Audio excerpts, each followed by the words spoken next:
Surnommée par Vanity Fair l'ange maudit d'Hitler, Geli Robal était la nièce du Führer, dont la disparition à l'âge de 23 ans fut rapidement étouffée, presque aussitôt qu'elle était survenue. Au fil des années, la relation entre les deux a fait l'objet d'un examen minutieux, les rumeurs allant bon train sur la nature exacte de leur lien et sur les circonstances qui ont conduit à sa mort. Voici l'histoire de l'étrange fascination d'Hitler pour sa nièce, Geli Robal. Bienvenue dans Guerre du monde.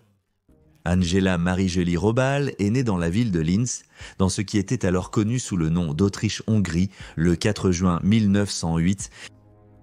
Elle était l'un des 3 enfants nés de Léo Robal Senior et de son épouse Angela, et a été élevée aux côtés de ses frères et sœurs Léo Junior et Elfrida. Malheureusement, Léo Senior est décédé en 1910 alors que Geli n'avait que 2 ans, et après la fin de la Première Guerre mondiale en 1918, Angela a déménagé avec sa famille à Vienne. Un rapport de l'Office of Strategic Services, ou Office of Strategic Services, une agence de renseignement américaine pendant la Seconde Guerre mondiale, a observé qu'Angela, la demi-sœur d'Adolf Hitler, était, je cite, plutôt une personne décente et travailleuse. Fin de citation. Elle est rapidement devenue la gérante d'une pension pour étudiants juifs et exprimait souvent ouvertement son aversion pour la rhétorique antisémite. Walter Langer, auteur du rapport, a noté « Certains de nos informateurs l'ont connue à cette époque et rapportent que lors des émeutes étudiantes, Angela défendait les étudiants juifs contre les attaques et à plusieurs reprises, elle repoussait les étudiants ariens des marches du réfectoire à coups de bâton. » Cependant, en 1919, Hitler a renoué contact avec sa sœur après des années sans nouvelles. Elle lui a rendu visite en 1924 et en 1925. Angela et Geli, qui avaient alors 17 ans, ont déménagé après qu'on ait proposé à Angela un poste de gouvernante chez son frère. D'après tous les témoignages, Hitler s'est ensuite pris d'affection pour Geli, malgré la différence d'âge de 19 ans et le fait qu'elle était sa nièce. Les parents de Hitler étaient eux-mêmes cousins germains, ce qui pourrait expliquer qu'ils ne voyaient pas d'anormalité à éprouver de tels sentiments pour une parente. De plus, il était connu pour préférer les jeunes filles encore adolescentes, les décrivant comme étant malléables comme de la cire, afin qu'un homme puisse y apposer sa propre empreinte. Mais Hitler n'était pas le seul à remarquer qu'il y avait quelque chose de magnétique et de charmant chez Geli adolescente, apparemment beaucoup de gens l'ont remarqué aussi. Raoul Braun, une femme qui vivait dans le même immeuble que la famille de Geli dans les années 1920, se souvient, je cite, « Je marchais dans la rue devant notre immeuble et je l'ai entendu chanter. Je l'ai vu et me suis figé. Sa grandeur et sa beauté m'ont coupé le souffle. Et elle m'a vu figé sur place et a dit « Tu as peur de moi ?» Et j'ai répondu « Non, je t'admirais simplement. » Elle était tellement grande et belle, je n'avais jamais vu quelqu'un comme ça. Hitler était connu de Geli comme oncle Alf. L'écrivain Jesse Stevens a observé que peut-être la relation du couple avait commencé avec l'homme plus âgé jouant le rôle de père pour la jeune fille qui n'en avait pas.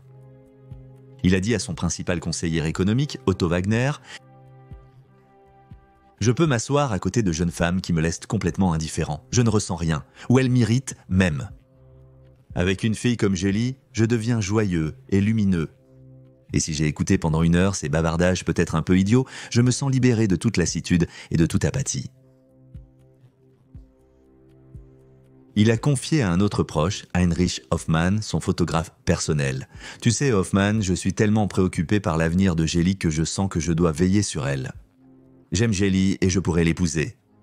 Bien, mais tu sais ce que je pense.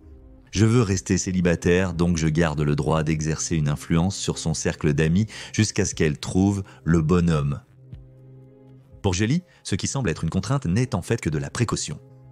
Je veux l'empêcher de tomber entre les mains de quelqu'un d'inadéquat. Selon des témoins, l'intérêt n'était pas à sens unique. Une autre des femmes de ménage du futur Führer a affirmé « Geli aimait Hitler, elle courait toujours après lui. » Le couple était fréquemment aperçu au restaurant et au théâtre. Hitler amenait même sa nièce à des réunions.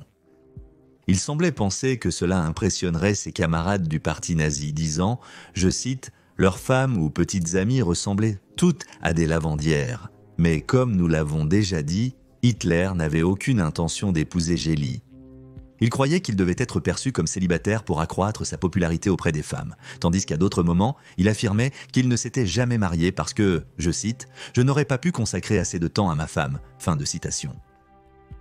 En 1928, 3 ans après que Hitler ait rencontré Geli pour la première fois, il proposa à sa mère un autre poste de gouvernante au Berghof, sa résidence de vacances à Obersalzberg. Et l'année suivante, Geli emménagea dans l'appartement munichois d'Hitler après s'être inscrite à l'université Ludwig Maximilian où elle étudiait la médecine. Il n'est cependant pas clair si Geli avait le choix de rester ou non avec son oncle et leur relation aurait été tumultueuse, tous deux manifestant des signes de jalousie excessive. Geli en voulait à son oncle d'entretenir Eva Braun, âgée de 17 ans, en l'emmenant faire des promenades en voiture, tandis que Hitler supportait mal le caractère séducteur de Geli. Pendant les 2 années où Geli a vécu sous son toit, elle a été soumise à la nature contrôlante et autoritaire d'Hitler, ce qui faisait d'elle une véritable prisonnière, surtout après que Hitler ait découvert qu'en 1927, elle entretenait une relation amoureuse avec son chauffeur, Emil Morris. Henrietta Hoffmann, la fille du photographe d'Hitler, affirmait que Geli lui avait confié qu'elle préférait largement sa relation avec Emil. Citation. « Être aimé, c'est ennuyeux, mais aimer un homme, tu sais, l'aimer, c'est ça, le sens de la vie. Et quand on peut aimer et être aimé en même temps, c'est le paradis. » Geli avait déjà accepté d'épouser Emil quand Hitler a découvert leur relation, les a forcés à y mettre fin et a renvoyé le chauffeur. Après cela, la vie sociale de Geli a été drastiquement réduite et elle n'était souvent autorisée à sortir qu'en compagnie de Hitler lui-même ou de ses plus proches confidents. Malgré la jalousie supposée et le fait que le couple vivait ensemble, la nature exacte de la relation entre Geli et Hitler fait souvent l'objet de débats. Les historiens s'accordent aujourd'hui en grande partie à dire que l'homme plus âgé avait une obsession romantique envers sa nièce, mais ils débattent souvent pour savoir si la relation était ou non de nature sexuelle. Cependant, certains des confidents de Hitler pensent que c'était le cas. Ernst Hanstengel, un homme d'affaires et proche ami du Führer, ayant observé que Geli était prête à se soumettre à ses goûts particuliers. Il a ajouté qu'elle était la seule femme dans sa vie, je cite, qui a en quelque sorte contribué à guérir son impuissance et à faire de lui à moitié un homme. Fin de citation. Cependant, d'autres personnes qui étaient autrefois proches du Führer pensaient que Geli s'était désintéressée de son oncle à cause de ses goûts inhabituels. Une actrice proche d'Hitler a confié à son réalisateur, avant son supposé suicide, avoir été troublée par les demandes qu'il lui faisait. Elle affirmait qu'il s'était effondré au sol, la suppliant de le frapper jusqu'à ce qu'elle cède. L'officier section d'assaut Wilhelm Stocker a commenté que Geli, je cite, lui avait avoué qu'à certains moments, Hitler lui faisait faire des choses dans l'intimité de sa chambre qui la dégoûtaient. Fin de citation. Il a tôt d'ajouter que lorsqu'il lui avait demandé pourquoi elle n'avait pas refusé, elle avait répondu, je cite, qu'elle ne voulait pas le perdre au profit d'une femme qui ferait ce qu'il voulait. Fin de citation. Pendant ce temps, Otto Strasser, membre précoce du parti nazi, qui est ensuite devenu un opposant politique à Hitler, savait que, je cite, sa jalousie n'était pas la pire chose. Il lui demandait des choses absolument répugnantes. Elle n'aurait jamais imaginé que de telles choses puissent arriver. Quand je lui ai demandé de me raconter, elle a décrit des choses que j'avais déjà lues dans la Psychopathia Sexualis de Krafft Ebing pendant mes études. Selon Strasser, à qui Geli l'avait confié, Hitler avait notamment pour intérêt de se faire uriner dessus. L'historien Jan Kershaw pense que, qu'ils aient eu ou non une relation de type sexuel, le comportement de Hitler envers Geli présentait toutes les caractéristiques d'une forte dépendance sexuelle. Plus Geli restait prisonnière dans la maison de Hitler, plus elle devenait angoissée et plus elle en voulait à son oncle. Il lui aurait apparemment donné la permission d'aller à Vienne pour poursuivre des cours de chant qu'elle suivait, mais il est vite revenu sur sa décision et a décidé qu'elle n'avait pas le droit d'y aller, ce qui a profondément bouleversé Geli. Malgré tous les débats sur la nature de leur relation, l'un des neveux de Hitler a déclaré qu'au moment de la mort de Geli en 1931, la famille savait depuis longtemps qu'ils étaient intimes et savait qu'elle attendait un enfant. De plus, un autre neveu a affirmé qu'une des femmes de ménage lui avait dit que Hitler et Geli s'étaient en disputé à propos du voyage à Vienne peu de temps avant sa mort, et lorsque Hitler lui a demandé pourquoi elle voulait partir, Geli lui a répondu qu'elle était enceinte. Il n'a jamais été établi si Geli était enceinte au moment de sa mort, car aucune autopsie n'a jamais été pratiquée. Hitler a parlé pour la dernière fois à sa nièce le 18 septembre 1931 lorsqu'il lui a dit qu'elle n'irait pas à Vienne. Le lendemain, alors qu'il était en réunion à Nuremberg, il a cité informé que Gélie, âgée de 23 ans, avait été retrouvée morte dans l'appartement. Elle était morte d'une blessure par balle au poumon. Au moment de sa mort, Hitler était sur le point d'accéder au pouvoir, et la nouvelle de la découverte d'une femme morte chez lui ne jouerait évidemment pas en sa faveur, surtout lorsqu'il est apparu que l'arme de Hitler, un pistolet Walther, avait été retrouvée sur les lieux. Mais il n'avait pas à s'inquiéter car presque immédiatement, des mesures de gestion de crise étaient prises en son nom.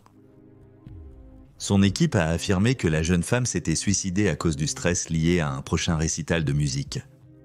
Malgré tout, des rumeurs ont circulé selon lesquelles elle aurait été victime de violences physiques, soulevant des questions sur la nature de la relation du couple. Il y avait même des rumeurs selon lesquelles Adolf Hitler aurait assassiné sa nièce, et certains rapports indiquaient que la jeune femme de 23 ans avait été blessée et que son os nasal avait été brisé avant sa mort. Mais les alliés d'Adolf Hitler ont continué à tenter d'étouffer l'affaire. Un examen rapide du corps a été effectué par un médecin de la police, après quoi il a été rapidement conclu que le suicide était la cause du décès. Une enquête sur la mort de Gélie a été rapidement étouffée, et le corps a été envoyé à Vienne pour y être enterré. Hitler écrivit ensuite à la presse, affirmant qu'il n'avait pas eu de dispute avec Gélie avant sa mort, qu'il n'était pas opposé à son voyage à Vienne et qu'il n'était pas contre les fiançailles de sa nièce, bien qu'il ait ajouté que les médias se trompaient et qu'elle n'allait pas à Vienne pour se fiancer en premier lieu. Toutes sortes de gros titres médiatiques sont apparus dans les jours qui ont suivi la mort de Gélie, y compris une affaire mystérieuse. La nièce de Hitler se suicide. Et l'amante de Hitler se suicide. Célibataires et homosexuels comme dirigeants du parti. Ce dernier article contenait des informations sur une autre femme qui aurait eu une liaison avec Hitler en 1928 et qui aurait ensuite tenté de se suicider. L'article commentait que la vie privée de Gélie avec le futur Führer, je cite, a pris des formes que, manifestement, la jeune femme n'a pas pu supporter. Fin de citation.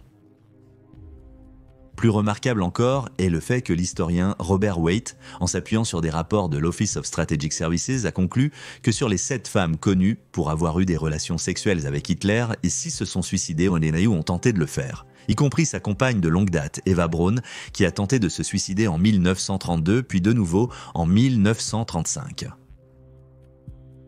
Ensuite, le calme est revenu. Comme il n'y eut aucune enquête et que le corps de Gélie avait bien été envoyé à Vienne, il y avait peu de choses à ajouter. De plus, sous la menace de poursuite du parti nazi, au moins un journal a cessé complètement de débattre de l'affaire. Un journaliste solitaire a persisté dans sa croisade contre Hitler, résolu à révéler la vérité. Fritz Gerlich était en train de rassembler les résultats de son enquête de 2 ans sur la mort de Gélie lorsque, en mars 1933, des membres de la section d'assaut ont fait irruption dans son bureau, l'ont agressé et ont brûlé tout son travail.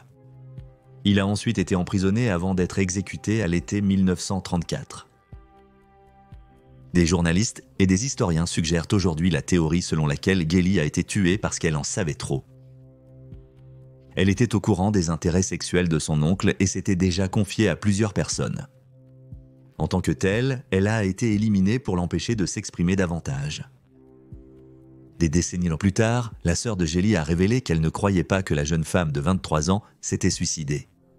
Et sa mère non plus, surtout après que des lettres inachevées ont été retrouvées dans sa chambre indiquant qu'elle attendait l'avenir avec impatience et qu'elle avait de l'espoir dans la vie.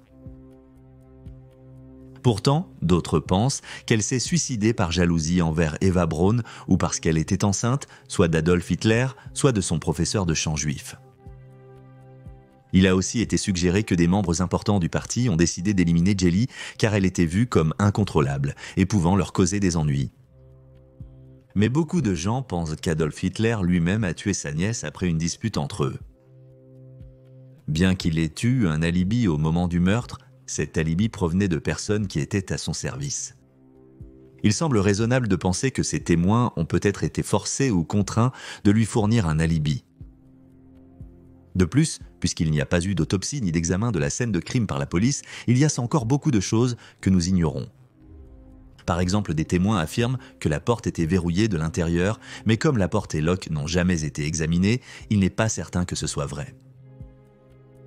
Dans les mois qui ont suivi la mort de Geli, on dit qu'Hitler est tombé dans une profonde dépression.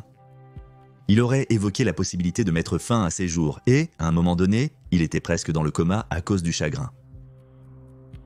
Robert Waite a écrit ce qui suit, je cite, « À l'exception unique de la mort de sa mère, aucun autre événement dans sa vie personnelle ne l'avait autant bouleversé. » Fin de citation.